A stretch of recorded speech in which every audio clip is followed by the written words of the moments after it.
సూర్యాపేట జిల్లా మఠంపల్లి మండల కేంద్రంలో భూభారతి చట్టంపై అవగాహన సదస్సు పాల్గొన్న జిల్లా కలెక్టర్ తేజస్ నందలాల్ పవార్ ఆర్టీఓ శ్రీనివాసులు. ఈ సందర్భంగా కలెక్టర్ మాట్లాడుతూ భూభారతి చట్టం గురించి అవగాహన సదస్సు నిర్వహిస్తున్నాము. రాష్ట్రంలో మొదట 4 మండలాలను పైలట్ ప్రాజెక్టుగా తీసుకుంటున్నాము. సూర్యాపేట జిల్లాలో ఒక మండలాన్ని పైలట్ ప్రాజెక్టుగా తీసుకుంటాము. సమస్యలు లేకుండా భూభారతి చట్టం అమలైతే మిగిలిన మండలాల్లో అమలు చేస్తాం. మఠంపల్లి మండలం గుర్రంబోడు తండాలో సర్వే నంబర్ 540 భూములకు కూడా పరిష్కారం జరుగుతుంది. భూ కమతానికి ఉన్న ప్రతి సమస్యకు పరిష్కారం దొరుకుతుంది. భూభారతి చట్టంలో ఉచిత న్యాయ సహాయం అందిస్తారు. ఏమైనా సలహాలు సూచనలు ఉన్నా ఉచితంగా అందిస్తాము. భూభారతి చట్టంలో భూ కమతం పరిష్కారం కాకపోతే కమిషనర్ దృష్టికి తీసుకువెళ్లే వీలు ఉంటుంది. పాస్ పుస్తకంలో భూపటం కూడా ఇవ్వడం జరుగుతుందని పేర్కొన్నారు.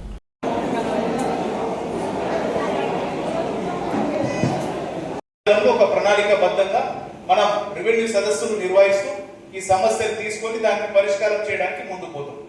స్క్వేర్ షేప్ లో ఉందా, సర్కిల్ ఉందా, డిఫరెంట్ షేప్ లో ఉందా, హద్దులు ఎవరు ఉన్నాయి, రైట్ సైడ్ ఎవరు, లెఫ్ట్ సైడ్ ఎవరు, పైన ఎవరు, కింద ఎవరు, ఇవన్నీ దాంట్లో కనిపించే విధంగా ఇది పెట్టుకోవడానికి ఆస్కారం ఈ చట్టం కింద చేస్తాం. లెక్క ఉంటుంది, స్కెచ్ ఉంటుంది. స్కెచ్ పెట్టి ఎటువైపు ఎవరు హద్దులు రాస్తాం, ఏ ప్లాట్ ఎవరికి చాలా స్పష్టతగా ఉంటుంది. అట్లా ఇంకా కొన్ని అంశాలు దాంట్లో యాడ్ చేసి క్లియర్ గా దాంట్లో మెన్షన్ చేసి హద్దులు కూడా ప్రాపర్ గా రాసి, అంటే క్షేత్రస్థాయిలో ఉండేది పేపర్ మీద ఉండే విధంగా, పేపర్ లో ఉండేది కూడా క్షేత్రస్థాయిలో పోయి చెక్ చేసే విధంగా అట్లా ఈ స్కెచ్ దాంట్లో యాడ్ చేసి మనకి ఈ రికార్డ్స్ ట్రాన్సాక్షన్స్ కూడా తీసుకోవడానికి మళ్ళీ వచ్చే రోజుల్లో ఆస్కారం ఉంది. సో దీంట్లో ఈ సర్వే ఆస్పెక్ట్ ప్రభుత్వం ఆదేశాలు ఇచ్చిన తర్వాత అది అమలు చేయడానికి ఇవన్నీ అంశాలు వచ్చాయి. సరే, మట్టంపల్లి దగ్గర వస్తే మన దగ్గర కొన్ని ప్రత్యేకంగా సమస్యలు ఉంటాయి. 540 అని పెద్ద ప్రాబ్లం ఉన్న సర్వే నెంబర్ మనకు అందరికి తెలుసు. గతంలో ఎవరి దగ్గర పోవాలి, ఎట్లా పరిష్కారం కావాలి, అట్లా లేకుండేది. వాటికి సంబంధించి కూడా ప్రత్యేకంగా ఒక ప్రణాళికాబద్ధంగా ఏ విధంగా ఏ విషయాలు పరిష్కారం అయితే దానికి సంబంధించి కూడా ఒక ప్రణాళిక అధికారులకి తయారు చేయమని చెప్పి ఉన్నాము. వచ్చే రోజులో ఈ కొత్త చట్టం ద్వారా మాట్లాడుతున్నాం. అర్హత ఉన్న వాళ్ళు, కలిగి ఉన్న వాళ్ళు ఉన్నారు. మరి ఆయనకే ట్రాన్సాక్షన్స్ ఇవ్వాలా వద్దా అంటే అసైన్మెంట్ కమిటీ ఆమోదించాలి.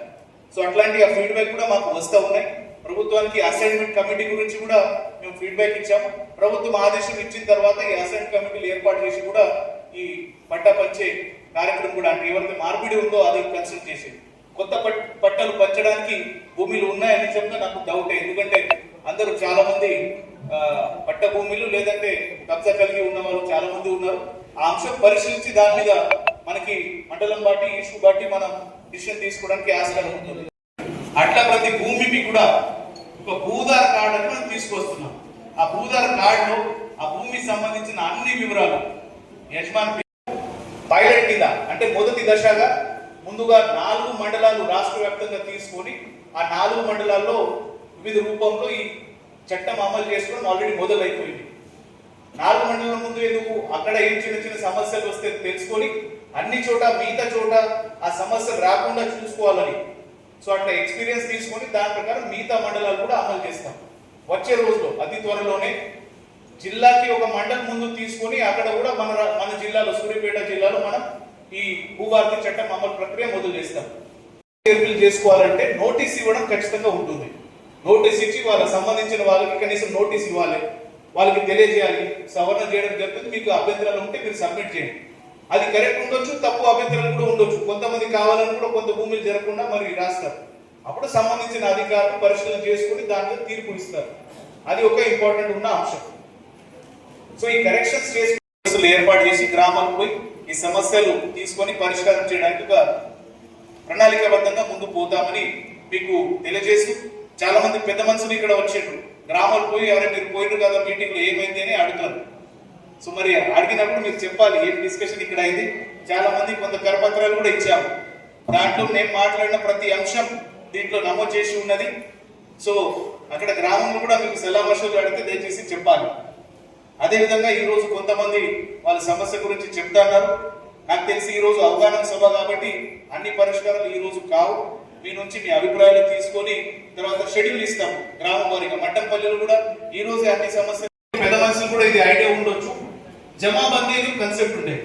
అప్పుడు ఏం చేసేవాళ్ళు, గ్రామంలో అన్ని లెక్కలు కరెక్ట్ చేసి తర్వాత గ్రామంలో ఎవరు భూమిలు ఎంత, ఎక్కడ, ఏ సర్వే నెంబర్లో ఏ యజమాని ఉన్నారు, ఆయనకి ఎంత భూములు ఉన్నాయి, కబ్జాలు ఎవరు ఉన్నారు, కౌలుదారు ఏమైనా ఉన్నారా, లేదంటే ఎవరు సాగు చేసుకుంటున్నారు, తర్వాత అప్పుడు ఇరిగేషన్ సోర్సెస్ కూడా మెన్షన్ చేసేవారు.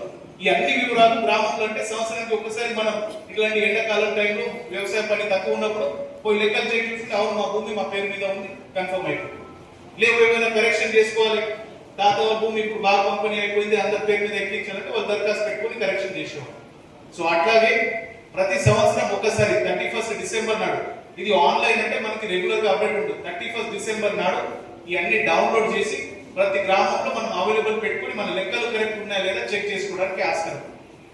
ఇప్పుడు దాకా మంచి ఉంది, కానీ ఇంకొక పంచాయతీ మన దగ్గర ఉంటుంది. అవి ఏంటి, సపోజ్ ఒక ఇంట్లో పెద్ద మనిషి ఉన్నారు, ఆయన 10 ఎకరాలు ఉంది, నలుగురు కొడుకులు కూతురులు ఉన్నారు, బాగా పంపిణీ చేస్తారు.